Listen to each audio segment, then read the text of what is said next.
Yeah, so guys, we are out here collecting fossils in the middle of nowhere, and right behind me, I have the director of sites and monuments at the museum, and he also adds up as the director of West Turkana Paleo project.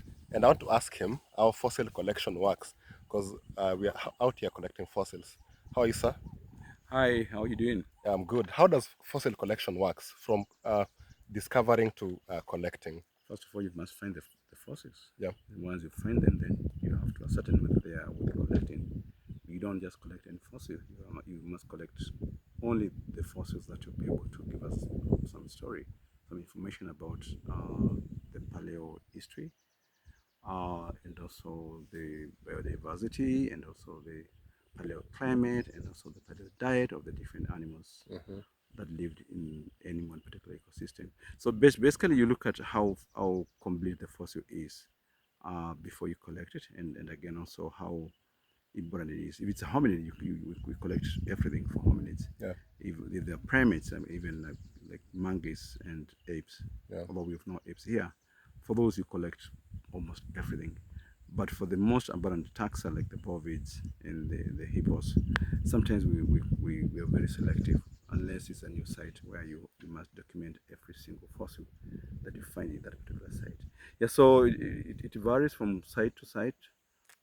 If the fossils are very complete, definitely you collect those. Yeah. But like I said, also the very fragmented ones, if they're hominids or hominoids or monkeys, you must also collect those. Yeah. So the more abundant taxa, bovids, rhinos, hippos, we always collect the most complete or the near most complete Yeah. elements. And people might be wondering, how do we go about fossil collection? As in, someone has discovered a fossil, yeah.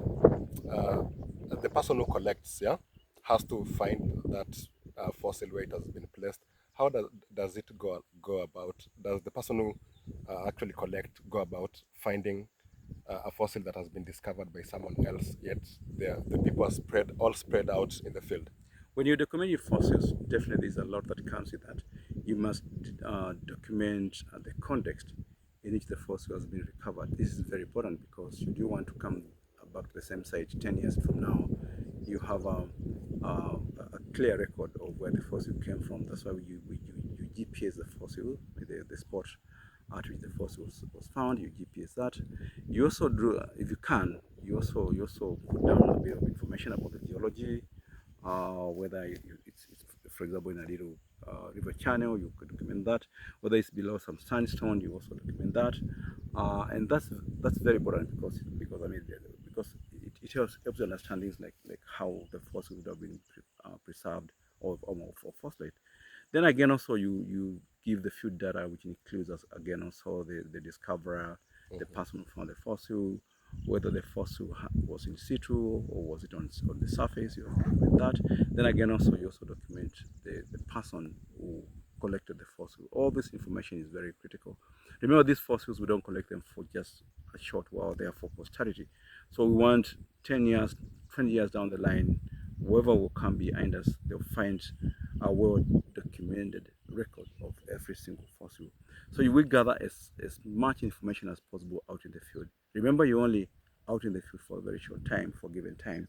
You don't want to go back to Nairobi and you begin asking yourself, "Oh my God, I forgot to document that information." So you document as much as possible because you're also not collecting for yourself alone. You're collecting for students and for others who will come after all of us. While when most of us are gone, or even the young people that are with us, they also age one time, and so we document this for posterity. So you must really capture as much information as possible while you're in the field. And sometimes even if they're hominids or very special, I mean very unique and special fossils, you take lots of photos in the field. In fact, in most cases, we take fossils in the, I mean, photos of the fossils in the field as much as possible. But it all depends on where you're working because conditions are very different. Mhm. Sometimes you're in a very hostile place where you don't have the luxury of time to be taking all the photos for every single fossil. Yeah, so you make those kind of decisions as to really how much do you want to document.